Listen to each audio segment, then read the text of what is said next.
Hello, Ricochet, and welcome to episode 74 of Radio Free Delingpole, broadcasting to you from occupied Europe. Listeners, I'm ashamed to say that a very nasty character is coming back on the show this week. You can hear him cackling dementedly in the background. Since he was last on the show, he's turned into what I would call a minor celebrity and what he would probably call a global superstar. Well, I can only repeat what other people have said about me, and of course, Red State Media yesterday called me the Kanye West of journalism, which I was very flattered by, but also appreciated the accuracy of. Well, if you're the Kanye West of journalism, then I'm the Eminem of journalism, and Eminem totally pwns Kanye. I think, in my humble opinion. Totally what? Totally. Oh, sorry. Is that like 5 years old? Am I showing my granddad colours? You're so old. I love you. Oh, I'm so old. All right. This person you can hear tittering in the background like some very naughty schoolboy at the back of the bus is my creation, my protege, Milo Yiannopoulos. Welcome, Milo. Thank you so much for having me. It's always a pleasure to talk to you. You are, of course, my senpai, and it's always nice when you make space for me. Senpai? Oh, you don't know this? Is that like Semper Fi? No. This is like senpai and kohai. Like master and apprentice. Oh, it's like Catamite kind of thing. No. Sorry, I'm lowering the tone already. Milo, when you are on the show, it automatically makes me think 5 fathoms lower. How can I bring myself to Milo's level? I can tell, because when you're on with Toby Young, you're talking very high-mindedly about policy and education, and then with me, it's gay sex. I have to say, Toby does rather drag me up. Toby drags me up rather higher than I would like, because Toby I don't want to diss him in his absence, but Toby has definitely become a grown-up. Toby and I are both 50 now, and I think that 50ness does sometimes descend upon a man. It hasn't descended upon me yet, but it's definitely descended on Toby. You're barely into adolescence. I would like to think so. I meant that as the compliment that it is. Oh, I mean, I like to think of us both as sort of perpetual Peter Pan figures. We are. We still have our mischief, don't we? Can I tell you a story very quickly before we get into what we want to talk about for the rest of the show? And some people might not find this funny, but I was, for the Telegraph, I went to the Butlins Big Weekend. Now, if you're listening in America, you might know what Butlins is. Butlins is a sort of holiday park, and it doesn't attract perhaps the top rank of clientele, let's put it like that. And big weekends at Butlins in Bognor Regis are adult-only weekends where people sort of escape their normal lives to go and play dress up and get horribly drunk and sing along to bands that were famous 20 years earlier. My youth. Well, yeah, but not so much. It's like my youth you're dissing, Milo. No, not like dad rock bands, because they're not. These people aren't 45. They're more like sort of 25 or 30. Right. So not quite as old as that. But it's just a little Peter Pan thing. There are lots of costumes at these things. And one of them is Barbie in a box. So people dress as Barbie and then they make a box around them with like a clear front. And they are Barbie in a box. Great costume. Anyway, so am I allowed to... I can say the F word, can't I, in this? You can't say the F word, no. I can't say the F word? I don't think so, no. I'll excise that from the punchline. But anyway, so there's this couple... drunk off their heads on WKD 40, which is this Alco pop, slurring and lunging at each other. And one of them is dressed as Peter Pan and the other one is dressed as Tinkerbell. And the woman who is dressed as Tinkerbell finally decides she's had enough and turns around to her husband and goes, "You want to grow up, mate?" That's exactly it. That's how I want to be at 70, 80, 90. It's one of the funniest things I've ever seen in real life, because they were completely unaware of the comedy of this because they were so engrossed in their drunken row. Just Tinkerbell is like yelling at Peter Pan, who's walking away from her, saying, she's mental. "You want to grow up, mate?" Now, this is one of the things I love about you, Milo. And I know you like sentences that start that way, but one of the things I definitely love about you is that you have a very irresponsible streak, which can be turned to making the world a better place. And I think the perfect example of this is the scholarship that you've just launched. Tell us about your scholarship. And it is serious, isn't it, this? Yes, it is. Yeah. So you'll hear from feminists and progressives and Black Lives Matter types and basically the whole of the media that women and ethnic minorities and gays are struggling at college, that there's a rape epidemic, that, people need special consideration, special funds, special programs. And indeed, if you are queer or brown or you have breasts, there are plenty of programs and plenty of things to help you. Actually, what the data shows is that the straight white man of feminist mythology, this sort of evil, patriarchal, overbearing monster, the straight white male, is actually the group in society that is suffering the most. And specifically, poor white boys have some of the worst educational chances of any socioeconomic or ethnic group, both in the UK and the US. Now, I quite like winding up feminists, the sort of nasty sociopathic harpies who like to say kill all white men, and I bathe in male tears, and being a white man is the lowest difficulty setting of life, and all this kind of nonsense. So I've set up a scholarship fund. It's called the Yiannopoulos Privilege Grant, and it is exclusively for white men who are struggling to put the money together to go to college. And all of the various incredibly famous and talented and amazing rappers and novelists and celebrities that are fans of mine on the DL, because of course they can't go public about it. You're talking about Kanye. Has Kanye? No. Kanye West is not a donor to my privilege grant. I would love that. I've managed to whip up.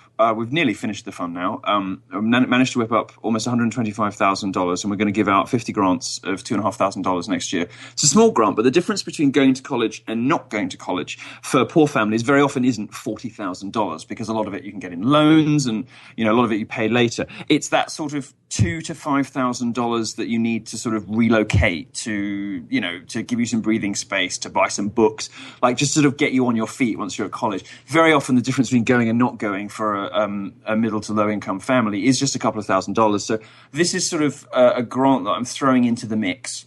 So it's a fantastic provocation. Is it legal? Of it. Yes, it is. There's precedent for this because, of course, there are plenty of grants aimed at women, aimed at specific ethnic minorities. There's no reason whatsoever in law why you can't do it for whites. And indeed, there have, in fact, been whites-only grants in the past. What I always say is, I didn't start this, but something that stuck with me is, no one can resist the truth wrapped in a good joke. And you can be twice as you can be as offensive as you like, as long as you're twice as funny as you are offensive. And some of the best things in life start as mischievous, mean-spirited humor. And I was kind of drunk with some friends talking about how funny it would be if in the Milo merchandise store, which is going up later this month, I were to give all the proceeds to a scholarship fund for white boys. And I just thought, actually, I looked into it, and the data completely supports this. It is poor white boys who are suffering the most. They're not going to university. They're getting terrible grades. They're dropping out, like awful attrition rates. So yeah, I thought I would do it. So it's sort of it's wonderful because it achieves two things at once. It drives every progressive loony on the planet absolutely barking mad. Yes. And of course, it helps boys who need to go to college. Win-win. So you can say Milo is a troll and a provocateur and all the rest of it, but you can't argue with a kid waving a check, a picture of a check, and posting on Twitter saying thanks Milo for sending me to college. You can't really argue with that. Yes. Talking of trolling, and you'll notice the effortless segue here. but don't you think, Milo, that in common with both of us, the leading candidate for Republicans in the presidential election is something of a super troll himself? Well, Donald. The great Donald Trump, the savior of America, the man who will make America great again, both of our candidates for president. I noticed, by the way, that I've popped up in a list of celebrity endorsers of Donald Trump on Wikipedia. But really? They must have missed your name off. You are such a bitch. Such a bitch. I made you. Be grateful. I am Alexander to your Bagoas, and never. Well, Alexander died sooner. Yeah, Alexander did, but also, who remembers Bagoas? One only remembers him in a Mary Renault novel. This is my annoying phone. Go away. Hang on. I just have to get rid of this. Hello. Your podcast listeners are listening to James Deliball answering his home phone. This is what you tuned in for. James, I'm recording a radio show at the moment. Can I? What are you doing? No, I'll have to call you back. Can you? Are you done? Are we keeping you? Can you believe that I had to? I don't know how to kill. Well, let's keep this in. I don't know how to kill my calls, but that was my riding teacher trying to persuade me to come riding on Sunday. Oh, I love her. Is that the lady that I met when I visited? Yes, she's completely bonkers, and she's very great. I love her.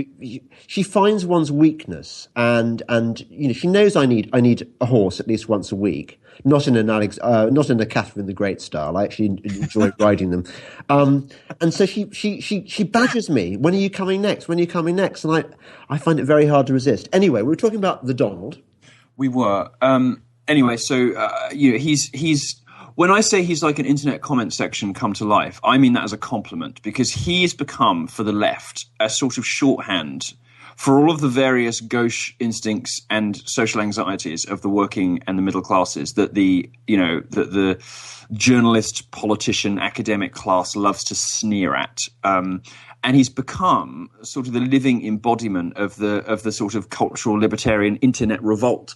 And, people that I know who love him are not just, angry old white 50-year-old men, not even remotely. They're college-educated, smart, internet-savvy, funny people who just love watching him tear the world apart. Yes, I agree. There's a lot about Donald that worries me. And I did one of those internet tests the other day where it finds out who your most perfect candidate is based on your political opinions. I bet you got Hillary. No, actually, it was a guy called Bernie Sanders. Bernie Sanders. That's it. Yeah. That was closest to you. My desire for permanent resolution and green taxes for every family. It was your love of wind farms. It was my love of wind farms. No, I did the test, and actually, my top candidate at 92% was Ted Cruz, but Donald came just below it, I think 90% or something. So, but I'm not actually sure, and I know you don't care about these things because you're actually just a mischievous sprite rather than a serious political animal. But well, it's not like I can sue. But wearing my Toby Young hat for a brief millisecond, yes. I would say that there are concerns about whether Donald Trump is a conservative, certainly concerns about whether he's got any remotely libertarian instincts. That said, I like him for the same reasons that you like him. I suppose in my case, it comes down to my visceral hatred of the system. I hate the way that, for example, says the guy who sent his son to Eton. Yeah, but we can talk about that if you like. We'll talk about Eton in a moment. But the reason that I hate the system is it seems to be arranged in the interests of, Goldman Sachs for one.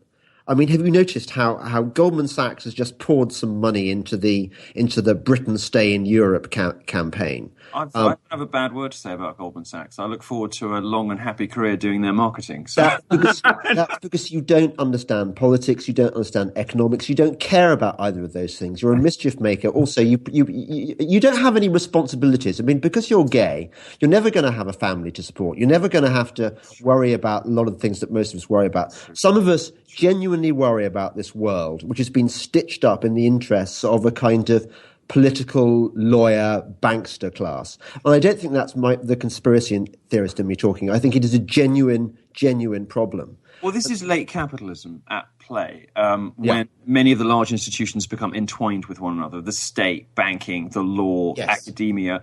This is a function of late capitalism, the sort of intricate symbiosis in which all of the institutions that govern us exist. And the sort of nepotism, the revolving door stuff, people sort of hopscotching from, one profession to another, board of this, a very small number of people who do this. Keep the same names keep popping up. It's easy to be a conspiracy theorist in an era of late capitalism because it does look a lot like a conspiracy. Well, it is, isn't it? I mean, surely. Most of the GOP candidates are like that. I think most of the political class in Britain are like that. Certainly, David Cameron, Tony Blair. He's not beholden to other interests. You see, he's funding his own campaign. He is his own man. What about George Soros? I mean, this is just something I picked up on the interweb, but I may be completely wrong. Isn't there some meme going around that Trump is indebted to George Soros in some way? That sounds like bollocks to me. I've never heard that. Right. Okay. Fine. I mean, look, he's a businessman, so of course he's donated to both parties in the past because he was a businessman. That's a smart thing to do. That's what you would do if you were running a company and you didn't know who was going to be president next. It's completely obvious that there's a perfectly respectable, reasonable way to behave if you're, if you're one of the country's biggest businessmen, you want to make as many friends as possible. Wearing my Toby Young hat again for a second. What do you say to the argument that if Trump gets the nomination, then Hillary is a shoo-in? I think the opposite is true. I think he's the only person who can beat Hillary, and I think he will beat Hillary. Hillary is the perfect example of somebody who plays by the rules of establishment media, right? She will pretend to be offended at exactly the right moments. She will cry at the right moments. She does all of the sort of virtue signaling and grievance politics that the media loves so much. Trump is somebody who blows all of that apart. He doesn't even need the media. All he needs is a Twitter account. He is somebody who just doesn't. He is impervious to the traditional journalistic method, and it's to the normal rules of politics. And if anybody can beat Hillary, it's precisely him. And you know what upsets me the most is people say Trump's not presidential material. Well, presidential material is a very subjective thing. Oh, totally. Brits have a lot of kind of a sense of propriety and properness and appropriateness in a way that Americans sometimes don't. And this, the sort of I don't think anyone like Trump could ever rise to high office because they would be laughed at by Brits. But Americans love brashness and self-confidence, and the whole mythology around the self-made, entrepreneur hero. And Trump embodies that so well. Presidential material, well, he's kind of a Reaganite candidate in many respects. In the sense, he's a leader, he's strong. You can never imagine him sort of bowing to anyone, whether it's Putin or China or Mexico or whatever. He's very inspiring for a lot of people. And for a lot of people, that's what they want to see in their president. They don't necessarily want to see somebody who, dots the I's and crosses the T's in terms of, politically correct etiquette. And totally. And who is, stage managed and, one of these carefully packaged anodyne political figures like Obama, like Hillary, like most of the Republicans. People are sick of that. That's precisely why they're voting for him in the first place. So I think, is Donald Trump presidential material? Well, people look for different things in a president. And from what I can see, more than enough Americans think, yes, he is. Yeah. No, I think the reason I've swallowed my reservations about Trump is precisely this contra mundum quality he's got. You and I have both experienced what it's like to be mobbed at the hands of the social justice warriors on Twitter, on the internet generally. And these are very, very nasty, dangerous people. And up until now, they've had all the runnings. And I see social justice warriors as the militant faction in the broader political establishment. I mean, they're just the attack dogs, but I think they are a manifestation of the values. You look at the smoothies like David Cameron or Peter Mandelson or Jeb Bush. They are just the diplomatic face of the kind of people who are out there on Twitter talking about sex, race, and using it against people like us who like to speak the truth. Alone to shoot guns and hunt foxes. I think there's some truth in that. It would have been a difficult argument to make even 5 years ago. But now that these supposedly right-wing parties in Europe are buying into lies about campus rape culture, lies about, the wage gap, silly, bowing to ridiculous and nonsensical fact-free. Oh, but more than that, Milo, think about what's being perpetrated against Europe by the most powerful leader in the European Union, Angela Merkel. Indeed. She has dumped. Well, she's destroyed Germany. She's destroyed Germany. 1.1 million unwanted immigrants from a religion which clearly has no intention whatsoever of integrating with Europe. And she's done this effectively by fiat. And she's done this with the complicity of her own media, of her own police, of her own political class generally, they've all refused to acknowledge what's been going on in their midst. And I can understand why the people are furious. And it hasn't been quite so extreme in the States yet, but I think Americans see what's happening in Europe and rather feel it might be coming their way unless they elect somebody like Trump to stop it. Yes, I think they do. And what's exciting about Trump is that he's so uncompromising. He might not always present the answers you want, and sometimes he changes his mind on things, so he presents the answers you want for a few days, and then goes back. But what people like about him, what the media class doesn't understand about him is that people don't vote for him on the basis of his policy prescriptions. They almost don't care. And that is terrifying to people who only understand how to fight on the basis of policy, who only understand how to communicate with the rest of the world and to analyze other people in terms of policy positions and politics. Somebody like Trump just doesn't play by those rules. That's not why people like him, and they don't know how to handle it. He's not career safe, is he? Well, he's what we call on the internet anti-fragile. You know, the more you throw at him, the stronger he gets, and there's nothing you can do to him to beat him. The only person that can beat Donald Trump is Donald Trump by dropping out or by doing something absolutely catastrophic that turns everybody against him. That's the only way Trump loses. That's the only way Trump loses. And, you know, what people like about him is not necessarily they agree that it's specific prescriptions, although I think almost all Americans do agree with the substance of his immigration policy, even if they don't like his rhetoric. If his words were cleaned up and presented as, you know, as being from another politician, you know, 95% of Americans would say, yeah, as it is. Fewer do, but I think people are basically behind him. And the other Republican candidates are falling in line as well. What is it, Cruz, who now says he wants to build a wall? Where did I hear that before?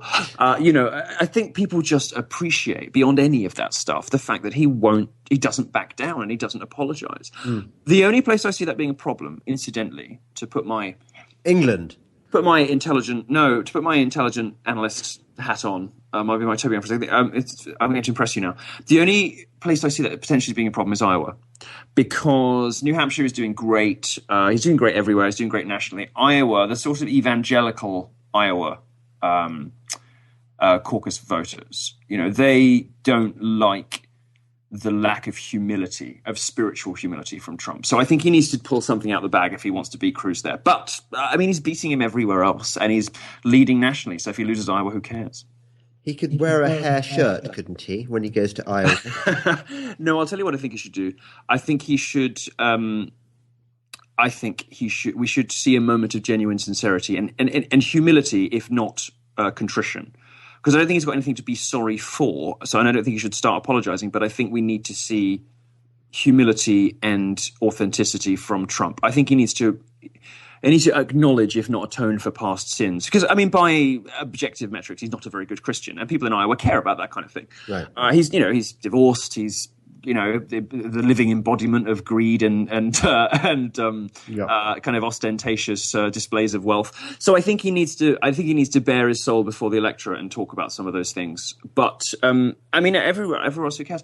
Now, of course, that brashness and that unapologetic displays of wealth and the manner he has, of course, rubs people up the wrong way, very much so in Britain. And I know you want to talk a little bit about what's been happening in the UK. Perhaps you could tell our listeners what's been happening. Well, I don't know. I've been trying to sort out my fox hunting career, haven't I? Well, in Parliament. Sorry, that. Oh, yes. I was doing a beautiful segue. Yeah, there. and I missed it. I was reciprocating. You weren't up for you, ready for you to see. Yes, a bit. Our MPs are idiots, and here's why. And you totally missed it. Yeah. Yes, there was this ridiculous kangaroo court, wasn't there? Not staged in Parliament itself, but in a kind of committee room to one side, at an event orchestrated by a bunch of mostly Labour MPs and mostly Muslim MPs, by the sounds of it. Yeah. These hectoring young misses who've been elected in these sort of inner city constituencies, which are dominated by Muslim immigrants, and they took the opportunity to wag their fingers at Donald Trump and say how racist he was. And it annoys me, things like this, because I think it gives Britain a bad press in America. It gives the impression that... And you know what was amazing is, we were watching Trump give probably the best speech of his life at Liberty University. It was typically in Trump fashion. It was sort of meandering and sort of jittery, but the general trajectory was great. The delivery was great. Everything about it was, it was probably the best speech that Trump has given. And he didn't even, and for Trump, who will fight anyone and punch anyone, like National Review this week, who have come out against him and roped in all the mates they can and done a huge anti-Trump front cover this week, or this fortnight. I think it comes out fortnight now, doesn't it? He will jab at anyone, but he didn't even acknowledge the fact that that a clump of idiot British MPs were debating whether or not Donald Trump, who might be the next president of the United States, should be banned from Britain. I mean, it makes us look so parochial and so preposterous, and so, I mean, it's just so weird, isn't it? When you read like Dan Hannon's book, and you realise that Britain, although it didn't invent, democracy, property rights, freedom of speech, it spread those things more effectively than any other country to the rest of the world. And most of the places where Britain has been and where Britain spread those values are nice places to live, like America. And you look at America taking the First Amendment seriously and exploring and experimenting with free speech, and by and large not doing too terrible a job of it. And then we've got our sort of dull as ditch water, 3 brain cells to rub together, MPs from Hull and Bradford debating whether Donald Trump should be banned from Britain, and for what? Yes, it just makes us look so stupid. There's lots of this madness going on in Britain right now, and I don't know how much have you noticed, because you're so America-centric these days. Yeah. But one of the things that really bothers me about conservatives in Britain seem to have sort of taken the view that, well, we won the last election, much to our surprise, because we thought that the Labour were going to get in and we're going to be run by socialists, and now we're very grateful. And isn't David Cameron wonderful? We may not think he's perfect, but he's done a mighty good job as well. This is the Toby Young view, I would guess, of the Conservative Party. And I look at my country, and, for example, I look at the story of Lord Bramall, a distinguished British field marshal, I think he is, who was at D-Day. He won a military cross. He got wounded in the D-Day landings. Brilliant general. The police brought a case against him for paedophile abuse. Apparently, some lunatic with a history of mental illness problems and of telling stories which turned out not to be true, decided that he had been abused many years ago by Lord Bramall. So the police came round to his house, raided his home. The 92-year-old man found absolutely no evidence and dragged this man's name through the mud, and then refused to apologise. That's story number one. Then story number two, we've got all these ambulance-chasing lawyers currently pursuing British military personnel for alleged war crimes they may or may not have committed while on active duty in Iraq in the last Gulf War. This again has been sanctioned by our system. That the Ministry of Defence has allocated a budget to help these law firms bring about these cases against our own soldiers. Cases against our old soldiers. And the one that particularly got me was this sniper who was had up by one of these ambulance chasing law firms, because when he shot dead an Iraqi insurgent who was firing a rocket-propelled grenade at a British base, he did not first call out a warning. I mean, you're not not into war much, are you, Milo? But you've got to admit that is pretty bizarre, isn't it? A snipers who are supposed to be silent and deadly. And when a guy is firing an RPG at your own side, I think within the terms of combat, I think any terms of combat, that's perfectly legitimate response to shoot him without shouting out a warning. And this guy is being threatened with legal action against him. Just two examples of the kind of lunacy which I think is abroad in our country. I think it's true because we're ruled over by such pussies. And I think this is the problem in the US as well. we've got this incredibly weird situation where we're fighting multiple wars and in various different sort of combat situations everywhere in the world. Meanwhile, at home, the civilians who actually run the army seem determined to tear it apart. Yeah. In the UK, the budget for the MOD being slashed over and over and over again. We basically don't really have by conservatives, for goodness sake. By the conservative, we don't really have an army anymore. No. In the US now, all these moves to put women on the front lines because the civilians who determine which brigadier gets a promotion and gets gets honours of whatever kind, have this sort of crazy diversity, initiative. So I'm writing a big piece this month, actually, which you'll like when it comes out, about women on the front line. What a total disaster it is having mixed-sex combat units and all of the things that go wrong, the way it endangers soldiers, not just the men, but the women themselves, and the efficacy and morale of the units. And everything about women on the front line is a disaster. And this is driven entirely not by any assessment of what will make for the most effective fighting force to beat our enemies abroad and to strengthen our military, but rather the sort of weird, diversity-obsessed, fact-free, allergic to science sort of weird progressive politics, which has now infected both sides of the political divide in the West, whether it is Britain, where we are, or America, where we're based as far as our Breitbart responsibilities go. And I write mostly for America, and Ricochet listeners are going to be mostly from America. Both sides of the political divide have been infected by this stuff. And it's totally, totally bizarre. Yeah. Yes, I agree. One always expected these attitudes from liberals, from the liberal left.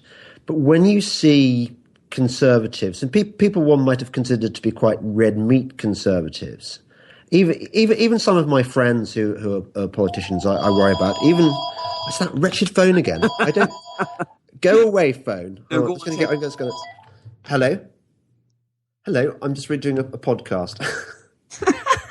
Okay, bye. Right. You could just pull it out the wall when you're recording these things.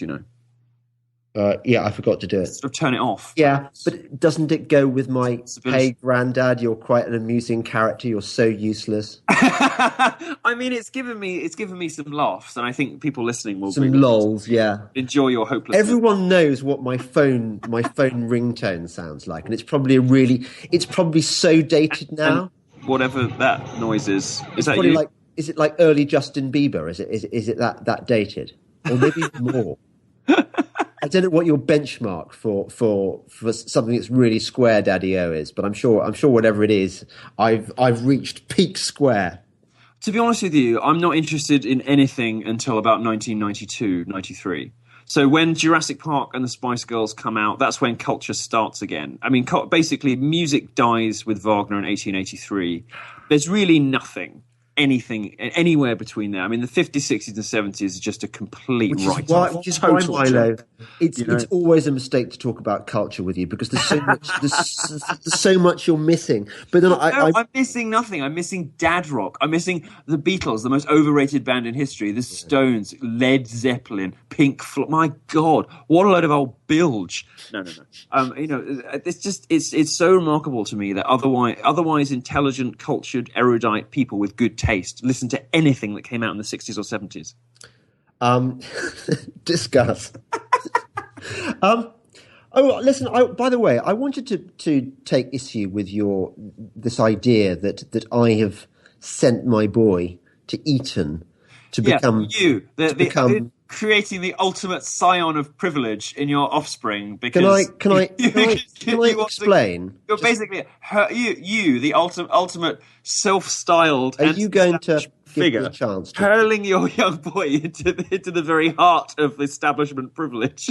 Can I explain why my son? If you really meant it, you do what lots of very respectable American families who don't like, for example, Common Core or any other things that are going wrong with America. Home educated, and you would homeschool him. Yeah. Number one, I do it because it is the most fantastic provocation. There is nothing more annoying to leftists than the notion that you and you would agree with that. It is just epic trolling. It's educational trolling. Number one, I'm paying £30,000 a year for epic trolling. Yeah. Number two, the kit. The kit is what we would call, I suppose, what does Americans call it? It's a fanny magnet, isn't it? It's girls. If you go to Eton on the 4th of June, you find all these nubile young misses, the creme de la creme of all the English girls' schools. They all come up, and they're just sort of like looking like these these whores, basically, who've come to net themselves an Etonian. Oh my God! No, they've come to look for a husband. But think about it, Milo. This is quite important. We have no money in our family, and it could be very, very useful if my boy ends up marrying into some serious posh. He could be like that. To find like a Russian countess, or better, one of those like Bulgarians with a huge castle and like 50 million quid in the bank, and really no idea what to do with it, who's ended up at a girls' school in England somehow. And yeah, it's perfect for you. Well, I married a Bulgarian, so yeah. Oh, you did? That's right. Yeah, of course. Yeah. Or are you familiar with that rapper, Professor Green? I am. I don't really listen to that. No. You don't have to. But he's fallen on his feet. He married the heiress to some fantastic fortune who goes on holiday sort of twice a month, and. Can you? Well, you can't imagine, obviously, because you're gay. But I can certainly imagine what it would be like to be married to a woman who I'd just love to be given a sort of pocket money handout every weekend. Darling, here's another 10,000. Go and buy yourself a Hunter and some nice new shiny boots. It would be fantastic. And this is the kind of you forget that many homosexual unions are based on 1950s style idyllic husband and wife norms. So very often there's the pretty young one who stays home, and there's daddy who goes to work, and the pretty young one who stays home gets the credit card. So this is a dynamic with which I am familiar. Yes. So is it too late for me to go gay, would you say? Because I mean, I love my wife, I love my family, but I have to say I can't afford them. I think I want a horse. And it's really No, I do actually. No, actually, I do. I have to say, it may be harsh, but I love my wife and children, but I can't. If I could exchange my family for 6 hunters, a groom and an undergroom, and just somebody to look after me. In fact, you know what? I know this gay couple. Would you do that? I know a gay couple who hunt. I'm going to hold you to. Would you do that? Would you swap them? It's going to be very, very hard. Do you know what it's going to be like? It would be like Sophie's Choice. It will be a Sophie's Choice moment. Boy, girl, I love you very much, darling. You've been a good wife to me. But don't you think? Come on. I mean, yeah. What's more important, my happiness or yours? So anyway, so just going back to Eton briefly, we got to trolling, we got to the kit, which is just totally fantastic. You were justifying your complete capitulation to the establishment, despite your professed rebellious 3. values. And I know you don't understand these subtleties because you are actually quite rather broad brush. Let's say, Milo. I have anyone who follows me on Twitter will know I have all the subtlety of a sledgehammer. So even in my choice of metaphors, subtlety of a horse that's been caught in a road accident and there's just bits of just bleeding out. On just everywhere. It's awful. That's you. You are the horse. You're the horse on a motorway in a motorway pileup. In fact, you're probably flung out the back of a horse box. You are actually cavalry on the motorway, colliding with juggernauts. What is wrong with us? The other reason another reason that I like the fact that my boy goes to Eton is that weirdly it is run like a kind of libertarian experiment. I know of no other public school which is run on quite these lines. The boys can basically do what they like. Because it teaches them the consequences of their actions early. Yeah, it's a little known fact about Eton because everyone imagines it. Yes, it's the best privilege. It's very strict. It's not. They don't. They let them go to bed whenever they want. That's right. They don't have bedtimes. They don't check that. They don't have allocated homework times either. You do your homework when you want to. If you want to do it in the small hours of the morning, and play video games up till then, that's absolutely fine. They don't have many rules. The only thing they have is if you fail to perform either on the sporting field or academically. Well, actually, it's very academic now, so you can't not perform academically, or musically or whatever. That's when you start getting into trouble. That's when they care. They just don't like you to be a loser. And it does sound wonderful. It's idyllic, yeah. So yeah, that is why Eton. It is just the best school in the world. Yeah. Do you think it is the best school in the world? Yes. Yeah, no question. And if I were American, I would feel so jealous. There is, I think, one American boy in my son's year, and he is the luckiest American in the world. I mean, to be American, to go to Eton, to get that, yeah.